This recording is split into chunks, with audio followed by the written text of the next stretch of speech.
Le retour du divertissement Saint-Germain. Salut les fraudes, j'espère que vous allez bien. On se retrouve pour une nouvelle vidéo débrief du match entre l'AS Monaco et le Paris Saint-Germain. Match nul 0-0, un match qui a été compliqué, un match qui a eu des soucis et encore une fois des affaires avec Mbappé.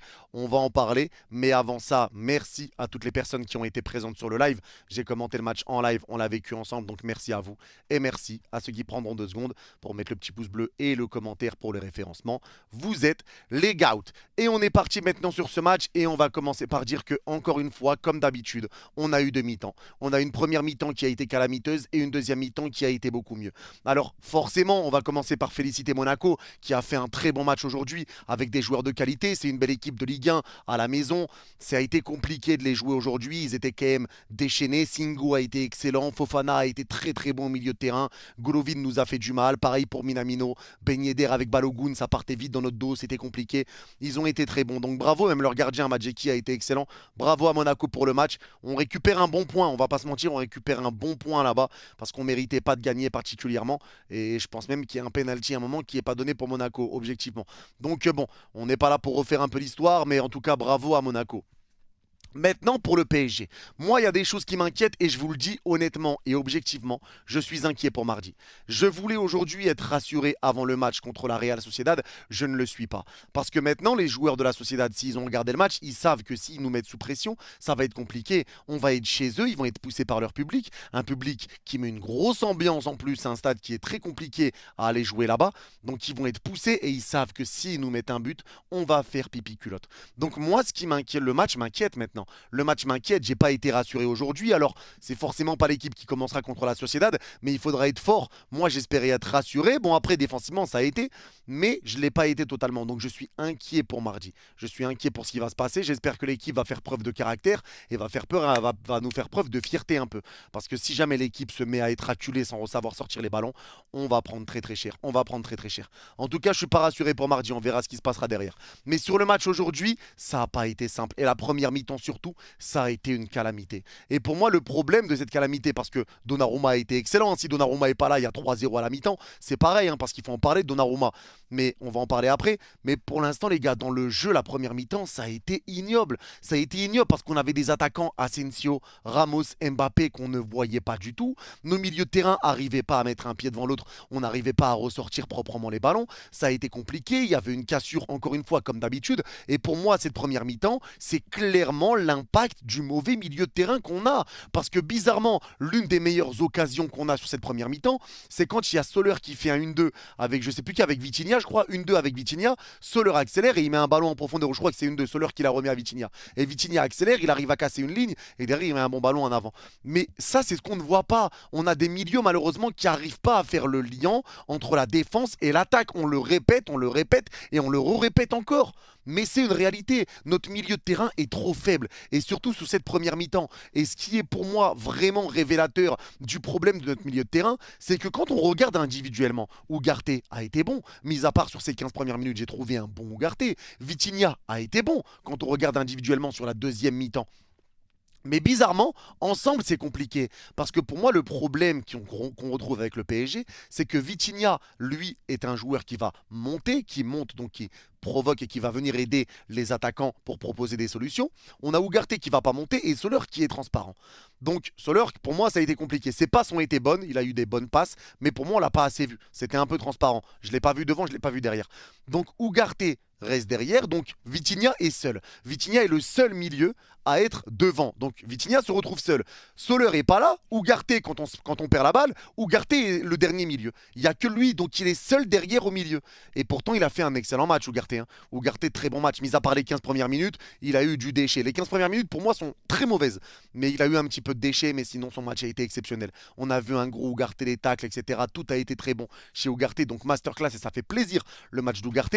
La deuxième de Vitinha, Vitinha est très bonne, mais pour moi, le milieu est pas cohérent. Le milieu ne joue pas ensemble. Individuellement, chacun fait son match, mais ensemble, c'est pas bon. Les joueurs sont trop mal placés pour venir aider le deuxième joueur. C'est ça le problème. C'est ça le problème qu'on a rencontré. Et on a forcément des joueurs qui ont beaucoup plus de mal à ressortir les ballons. Alors, est-ce qu'on va aller en loin en Ligue des Champions avec un Vitinha titulaire dans l'effectif? Je suis pas sûr. Pour moi, on a besoin de récupérer des joueurs de talent capables de ressortir du pressing et capables de jouer sous pression. Parce qu'on a un Ugarte qui a, lui, des points faibles avec les relances au pied. On a un Vitinha qui a du mal, lui, à ressortir les ballons, mais qui n'arrive pas. C'est pas ce joueur-là qui, c'est pas un Verratti qui va être pressé, ressortir proprement.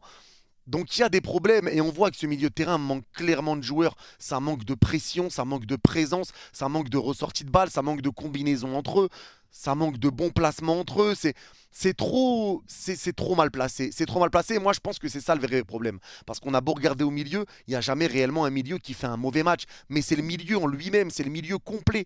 Le milieu de terrain pour moi est pas cohérent, ça joue pas bien ensemble et pour moi c'est le gros problème de cette équipe du PSG. C'est qu'ensemble ils font pas un travail de milieu de terrain, chacun fait son taf pour lui-même et après c'est tout. Et pour moi, ça se ressent. Ça se ressent. Et après, sous pression, forcément, on est moins bon. Mais ça a été compliqué aujourd'hui au milieu. Et c'est ce qui fait que les attaquants ont été très mauvais aussi. Mbappé qui était à gauche, le Asensio qui était à droite pour toucher des ballons, fallait revenir au milieu. Ramos qui revenait défendre. Tout ça, ça a été compliqué. Ça a été très compliqué pour eux. Et bien sûr, défensivement, Donnarumma, par contre, a été exceptionnel. Donnarumma, les gars, il faut le dire, si Donnarumma n'est pas là, je sais pas, on a combien de points cette saison, mais on en a beaucoup moins. Donnarumma, il faut le dire, il faut le répéter, il fait partie des meilleurs joueurs du PSG cette saison. Il a été exceptionnel. Il a fait des parades de malade mental. S'il n'est pas là aujourd'hui, on peut perdre le match 4 à 5-0. Et sans aucun problème, il a été monstrueux. Il nous a fait énormément de bien, Donnarumma. Et il faut le dire, moi qui l'a beaucoup critiqué, et je l'assume et je le répète, pour ses relances au pied, Donnarumma aujourd'hui me fait rêver. Donnarumma aujourd'hui me rassure. Ça me rassure de savoir qu'on a Donnarumma derrière. Alors qu'avant, j'étais jamais rassuré d'avoir Didio, même s'il était bon sur sa ligne. Maintenant, ça me rassure d'avoir un Donnarumma dans l'équipe. Ça me rassure et ça fait du bien. Et bravo pour la remise en confiance et bravo pour le travail qu'il a fait dans son jeu au pied. Alors on verra s'il refera des erreurs d'ici là, mais pour l'instant, c'est un héros cette saison. C'est un héros. Et ça, il faut le noter et il faut le notifier.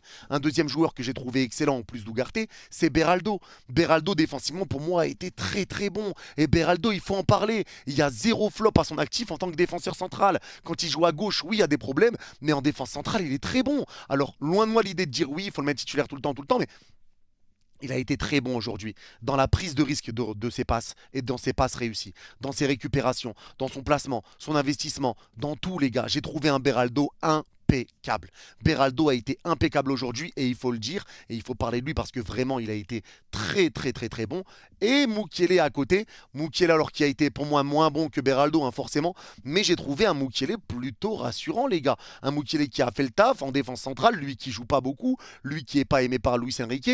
J'ai trouvé un Mukiele qui a fait le taf. J'ai pas trouvé un mauvais Mukiele face à une belle équipe de Monaco, hein. Une équipe compliquée, Balogun, Ben Yedder, Minamino, Golovin, c'est pas simple. Et pour moi il a répondu présent. Il a répondu présent, donc bravo à Beraldo, bravo à Mukiele. Je sais qu'il y en a qui n'ont pas été très fans de Mukiele, moi j'ai trouvé un bon Mukiele. Surtout en début de match, lui par contre. Il a été très très très très bon, j'ai bien aimé. Et Beraldo, je l'ai trouvé exceptionnel. Par contre, latéralement, Hakimi, pour moi, ça a été très compliqué défensivement. Ça a été très dur, surtout en première mi-temps. La deuxième, ça allait beaucoup mieux. Mais pareil, ça a été tranché entre première et deuxième. La première mi-temps d'Hakimi, franchement, il a pris le bouillon en première mi-temps. Il s'est quand même fait sacrément prendre sur le côté défensivement. Offensivement, ça a été compliqué parce qu'on n'arrivait pas à avancer jusqu'à l'entrée de Dembélé. Quand Dembélé est rentré, on a commencé à reprendre l'ascendant. Alors, c'est pas que Dembélé hein, qui a fait que l'ascendant est revenu. C'est pas pour venir à ça, c'est vraiment pour le côté avec Hakimi.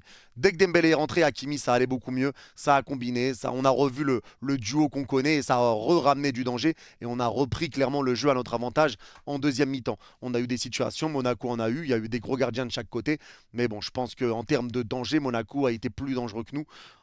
Sur ce match, on va pas se mytho. Ça a été un match qui a été quand même compliqué, bien que notre deuxième ait été bien meilleur. Vitinha très bon en deuxième, Ugarte très bon sur tout le match, sauf sur les 15 premières minutes. Soler invisible, il a mis des bonnes passes, mais invisible pour moi aujourd'hui.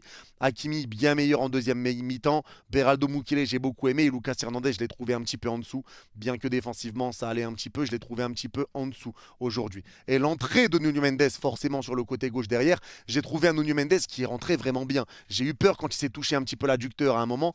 Mais j'ai trouvé une entrée de Nuno Mendes qui a été vraiment solide, vraiment agréable et vraiment bonne. Vraiment, ça lui fait du bien. Il a joué 30 minutes. Est-ce qu'il jouera contre la Sociedad? Je ne sais pas. Parce que peut-être que Luis Enrique va vouloir assurer avec Lucas Hernandez. Ça va dépendre de si Marquinhos ou Danilo sont de retour. Mais en tout cas, superbe entrée de Nuno Mendes. Ça fait plaisir de le revoir et on a hâte de le revoir encore parce que franchement, il a fait une bonne entrée et ça fait du bien. Après autant de temps où il n'était pas sur les terrains, ça fait du bien de voir un Nuno Mendes rentrer et faire un match pareil.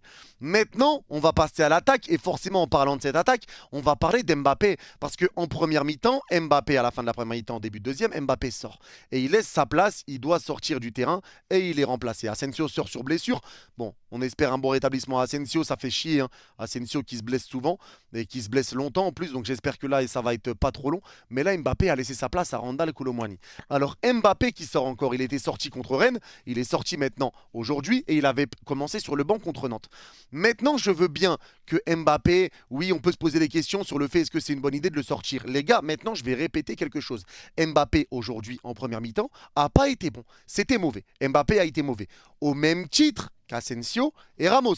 Ils étaient mauvais aussi, parce qu'on n'arrivait pas à les trouver. Donc ça, c'est important de le noter. L'attaque n'était pas bonne. Maintenant, Luis Enrique l'a déjà dit, lui, il ne prendra pas de pincettes, et lui, à partir du moment où il sait que Mbappé ne sera plus là la saison prochaine, eh ben il fait tourner. Il fait tourner parce que lui, ce qu'il importe, c'est pas Mbappé, c'est le Paris Saint-Germain. Le problème, c'est qu'Mbappé est plus grand que le PSG, ça on le sait. Et Mbappé, surtout, c'est la France. Mbappé, c'est la France. Mbappé devient un symbole. Donc forcément, Mbappé va être défendu. Mbappé va être défendu, il le sait. Et il en joue. Il faut pas se mentir, Mbappé en joue beaucoup également de ça. Parce qu'il sait que ça va être défendu, que ça va faire parler, que ça va faire jaser. Il sait ce qu'il fait. Mbappé, c'est clairement ce qu'il fait. Maintenant, Luis Enrique, lui, pense au bien de son équipe. Il pense au bien du PSG. Mais là, tu vas te retrouver avec un cas de figure compliqué. Parce que là, tu prends le risque de perdre totalement Mbappé. Jusqu'à la fin de saison, de le perdre mentalement. Hein, parce qu'on sait qu'il va partir. Mais tu prends le risque de perdre totalement Mbappé dans sa tête. Alors, Mbappé est pas bon. Mbappé est pas bon. Tu sors, c'est logique. Maintenant, si Mbappé avait prolongé, est-ce que Mbappé aurait été sur le banc? Est-ce qu'il aurait été remplacé aujourd'hui? Je suis pas sûr. Là, il faut parler français. Je ne suis pas sûr qu'Mbappé aurait été sorti si Mbappé avait prolongé avec le PSG. Et je ne crois pas même. Je ne crois pas du tout. Maintenant, Luis Enrique, lui, à partir du moment où il sait qu'il va devoir construire une équipe sans Mbappé, à partir de la saison prochaine, eh ben, il commence dès maintenant. Parce que la Ligue des Champions n'est pas un objectif primordial, comme je l'avais dit sur ma dernière vidéo. Ce n'est pas un objectif dans le plus rapide, ça va être un objectif à moyen long terme. Donc sortir Mbappé pour lui, ça ne lui pose pas de problème. Si Mbappé est bon, il n'y a pas de problème. Mais Mbappé peut se remettre en question aussi, parce que Mbappé n'est pas bon. Alors il y en a qui vont dire oui, il n'a pas à sortir Mbappé. Mbappé n'est pas bon. Donc à un moment donné, si encore Mbappé sortait alors qu'il était bon, je veux bien. Mais contre Nantes, il commence pas. Contre Rennes, il est pas bon. Aujourd'hui, contre Monaco, il est pas bon. Alors c'est pas le seul qui n'était pas bon devant. Tout le monde n'a pas été bon en première mi-temps. Mais c'est vrai qu'il est pas bon. Donc Luis Enrique décide de le sortir. Et Luis Enrique, jusqu'à nouvel ordre, eh ben c'est lui le chef. C'est lui le chef. S'il a envie de sortir Mbappé, il a le droit. Mbappé va quitter le Paris Saint-Germain. Enrique a dit en conférence de presse après le match que c'était pas par rapport à ça qu'il avait sorti Mbappé. Il faut respecter aussi le coach. Par contre, que Mbappé se permette de faire ça, lui, quand il est sorti, quand il est sorti à la mi-temps, de se rhabiller, de partir au vestiaire, de se rhabiller normalement, de ne pas aller sur le banc avec ses coéquipiers, ça par contre, on rentre dans un manque de respect. Et là, il faut le dire également, parce que moi, je suis quelqu'un qui a quand même pas mal défendu Mbappé ces derniers temps, qui a quand même dit que je comprenais son départ, que je ne l'en voulais pas, tout ça. Mais là, pour moi, c'est un manque de respect. Alors oui, tu es remplacé. Oui, tu sors. Mais là, pour moi, il sait clairement ce qu'il fait. Et pour moi, ça, c'est un manque de respect et c'est inadmissible. Parce que les gars, il n'y a aucun joueur dans le monde qui oserait faire quelque chose comme ça si son club le fait sortir. Moi, je pense qu'il y a quand même quelque chose entre Luis Enrique et Mbappé. Mbappé, lui, ça lui va pas hein, de sortir. Je pense qu'il n'est pas content. Maintenant, j'aurais préféré que les choses se passent bien pour la fin de la saison. J'aurais préféré que ça se passe autrement. Mais maintenant, ça se passe comme ça. Mbappé, lui, qui fait ça parce que Luis Enrique le sort. Luis Enrique ne va pas rentrer dans un débat avec Mbappé. On lui a posé la question. Il a dit, moi, mon spectacle, il est sur le terrain, pas à côté. Mais Mbappé qui va faire le tour pour dire bonjour aux supporters de Monaco, les applaudir, il tourne, il a fait son cinéma. Et tout ça, c'est volontaire. Et vous n'allez pas me faire croire que Mbappé, c'est pas calculé ce qu'il a fait. C'est pas calculé. Est-ce que Mbappé se permettrait de faire ça au Real Madrid? Jamais de la vie. Jamais de la vie. Alors que pourtant, il pourrait sortir à Madrid. Hein? Il pourrait sortir à Madrid et il sortira. Là, le comportement d'Mbappé n'est pas bon. Et là, pour moi, c'est un gros manque de respect envers le club. Si maintenant Luis Enrique veut faire jouer le PSG sans Mbappé, il a le droit. Tu joues, t'es pas bon, il te sort. T'es bon, à la limite, tu peux rester, mais là, t'es pas bon. Remets-toi en question aussi, t'es pas bon. Mbappé n'est pas bon. Alors pourquoi on va le laisser sur le terrain, lui plus qu'un autre? À un moment donné, il faut arrêter ces passes droits. Luis Enrique a entraîné Messi. Luis Enrique a entraîné Neymar. Luis Enrique a entraîné Suarez. C'est pas Mbappé qui va lui faire peur ou Mbappé qui va lui faire changer de mentalité. Tu n'es pas bon et tu ne vas pas rester au Paris Saint-Germain. Pourquoi je vais te laisser sur le terrain? C'est logique. C'est logique. Ça veut dire quoi? Le PSG est obligé de faire jouer Mbappé jusqu'à la fin en sachant qu'Mbappé va partir. Luis Enrique n'a pas le droit de prendre de l'avance sur la prochaine saison. C'est pas le cas. Moi maintenant, je le répète, ça me fait chier que ça se passe comme ça. J'aurais aimé que ça se passe autrement, que Mbappé joue, que ça se passe bien, etc. Maintenant, il est pas bon, donc moi, Luis Enrique fait des choix. Il fait des choix pour le club, il fait des choix qu'il pense être le mieux pour le club. Eh ben, je respecte. Je respecte et je suis d'accord avec lui. Je respecte et je suis d'accord avec lui. Il faut arrêter. Il faut arrêter tout le temps d'essayer de défendre ou quoi, de trouver des problèmes. Pour moi, il n'y a pas de problème. Il n'y a pas de problème.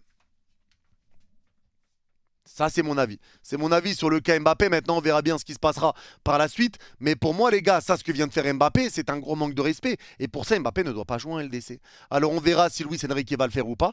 Mais pour moi, le fait de d'oser venir se pointer comme ça, là, en tribune pendant le match de ton équipe, tu te pointes en tribune, tu te mets pas avec tes coéquipiers, tu fais le tour du terrain, tu fais ton blabla comme ça. Pour moi, Mbappé ne doit pas jouer contre la Sociedad. Pour moi, Mbappé doit être écarté.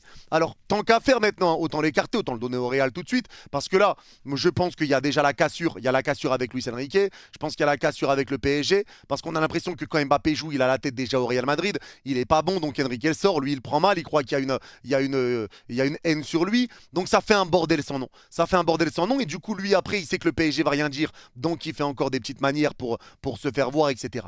Donc là, c'est parti en cacahuète. Mais tout ça part en cacahuète à partir de quel moment? À partir du moment où l'info du départ d'Mbappé sort.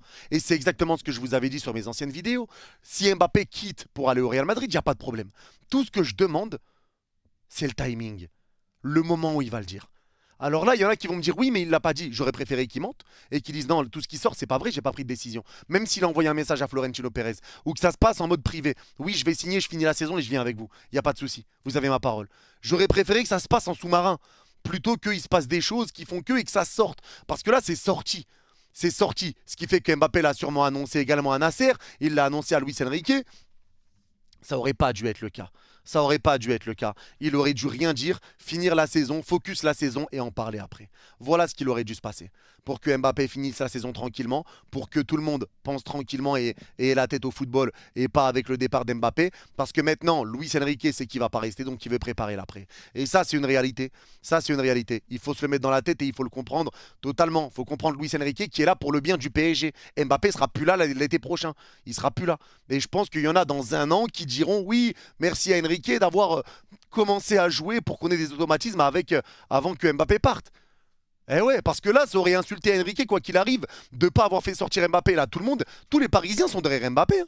Ceux qui ne sont pas derrière Luis Enrique, c'est le reste de la France. Parce que Mbappé, pour eux, c'est la France. Mais à un moment donné, tu ne peux pas manquer de respect comme ça à un club. Tu ne peux pas manquer de respect comme ça à un club. Si tu sors, tu vas sur le banc avec tes coéquipiers. Fin de l'histoire, t'es pas content, tu vas parler avec ton coach. Mais t'as pas à faire ton cinéma, aller dans les tribunes et faire je ne sais quoi pour montrer que t'es pas content ou autre. Mais maintenant, il n'y a pas de haine. Luis Enrique l'a dit. Je le fais sortir parce que je fais ce que je pense être bon pour le club. Et surtout, je prépare l'après Mbappé. Histoire réglée, sujet clos. Il n'y a pas à aller plus loin. Mbappé doit l'accepter maintenant. Il a annoncé son départ, il doit l'accepter. S'il avait pris le temps de le dire, parce que pour moi, c'est lié à ça. S'il avait pris le temps, il n'avait pas annoncé qu'il partait. Il aurait joué. Maintenant, c'est comme ça. Maintenant, c'est comme ça. Donc, Mbappé a des problèmes. Mbappé a des responsabilités. Le club a des responsabilités. Mais là, il y a aussi des manques de respect qui sont faits, des manques de respect qui sont faits sur le club. Donc, à un moment donné, il faut arrêter tout le temps de vouloir défendre Mbappé. Moi qui le défends beaucoup, hein, moi qui essaye de comprendre tout ça, là, pour moi, Mbappé a des responsabilités. Il en a, le club en a. Et il ne faut pas en vouloir à Luis Enrique d'essayer de trouver des solutions sans Kylian, de préparer le PSG sans Kylian. Parce que Mbappé, en plus, quand il joue, il n'est pas bon. Donc c'est ce qu'il faut retenir. Quand il joue, il n'est pas bon, donc il sort. En tout cas, voilà, ça a été un match compliqué. Mbappé sort, c'est l'entrée de Kolo Muani. Kolo Muani, ça n'a pas été tout simple non plus. Mais l'entrée de Dembélé et Barcola qui a été remis sur le côté gauche, ça nous a fait énormément de bien. On a été beaucoup plus dangereux, on a eu beaucoup plus de situations, on a eu pas mal d'occasions. On est bien revenu en deuxième mi-temps, on a beaucoup moins subi, beaucoup moins souffert. Au contraire, c'est Monaco qui s'est mis à reculer et nous qui commencions à avoir beaucoup d'occasions. Donc la deuxième mi-temps a été bonne par rapport à la première. On n'a pas réussi à marquer, mais c'est comme ça. Mais il va falloir apprendre à gérer bien deux mi-temps et pas jouer une seule mi-temps sur deux. Parce que bizarrement, encore une fois, la deuxième mi-temps est meilleure quand Mbappé n'est pas là. Quand Mbappé n'est pas là, la deuxième mi-temps est meilleure. Il y a eu le match contre Marseille où Mbappé sort, on est très très bon, c'est l'un de nos meilleurs matchs de la saison. Le match contre Nantes qui a été très très bon, c'est Mbappé. Il y a eu le match contre Nantes, je crois si je dis pas de bêtises. Il y a eu le match contre Rennes où Mbappé sort, on égalise. Et le match aujourd'hui où la première mi-temps il est pas bon, la deuxième on est bon. Mais bizarrement aussi, j'ai pas envie de remettre tout sur Mbappé sur la première mi-temps. Parce qu'aucun attaquant n'est bon en première mi-temps. Ramos est mauvais et Asensio est mauvais aussi. Et l'entrée de Barcola à droite après, on l'a pas beaucoup vu avant la fin de la première mi-temps. Donc on ne peut pas tirer la pierre. Pour moi, le fait que Mbappé soit moins bon aussi avec le PSG, c'est lié au milieu de terrain. Ça, c'est vraiment encore un argument pour défendre Mbappé. Parce que le fait qu'il soit un bon, pour moi c'est lié au milieu. Le milieu qui a du mal à faire le lien attaque-défense, notre milieu est trop faible. Et pour moi, le gros chantier, là où il va falloir se pencher tout de suite en été, c'est au milieu. C'est pas en attaque, pas en défense, c'est au milieu. Il va falloir aller récupérer des milieux de terrain très très vite parce que là ça commence vraiment à devenir inquiétant, mais vraiment. Alors on verra bien ce qui se passera maintenant par la suite. Place à la Real Sociedad, ça sera mardi. Ça a été un match compliqué face à une belle équipe de Monaco, mais qui a été compliqué, très déçu en première, ça a été mieux en deuxième.